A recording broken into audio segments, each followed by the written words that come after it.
devotional series is around 5 questions. In the last session, we asked the question, have you ever felt burdened? This session, we're asking the question, have you ever felt alone? Perhaps you're married and you have a spouse, or you have children, or you live in a community where there are lots of people, but still you can feel alone.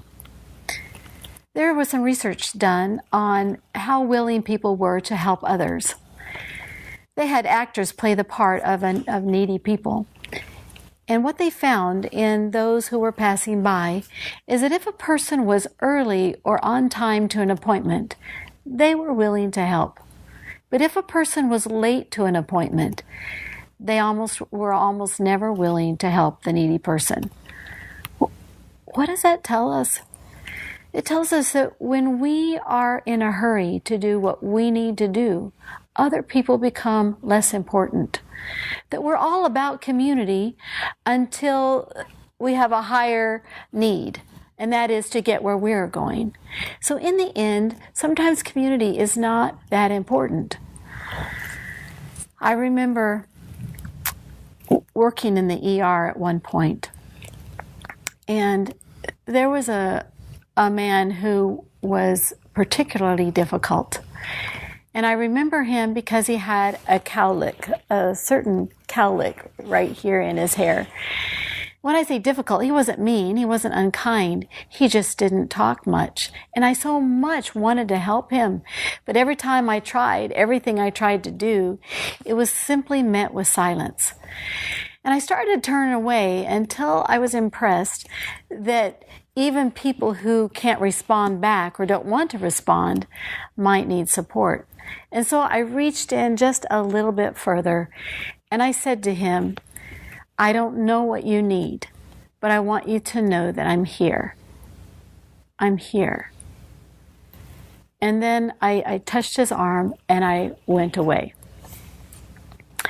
Many years later, I ended up in the ER as a patient. As it turned out, it was nothing serious. But at the time, I didn't know that. I was very afraid. I was used to being the caregiver, not the patient. And so I waited, like every other patient waits, for a long time in the ER. All the while getting hungry and wishing for water and all these things.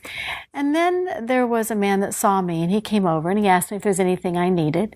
And I told him I would love some water. He got that. And then he came back and he asked me if there's anything more that I needed, and he gave me what I needed. And then he left. And then he came back, and I said to him, kind of laughing, I said, why are you helping me? I said, are you my nurse? And he said, no. He said, I was a patient here once, long ago, and you helped me. And it was only then that I noticed the strange little cowlick in his hair. I'm going to read from Matthew 25. The king will reply, I tell you the truth. Whatever you do for one of the least of these, my brethren, you are doing unto me. So the Lord is telling us that you look out there and you think that person, whoever you see, is not a part of your community. They're too mean. They're too unkind. They're too quiet. They're too different. The Lord is telling us that that person is your community. Or, on the other hand, you may say, oh, my needs are too deep, or what I need, that person couldn't help me with. That person is just a child. How could they meet my need? But the Lord is telling us that person is your community. And so I ask the question again, have you ever felt alone? Have you ever looked at the head on the pillow next to you and felt so alone?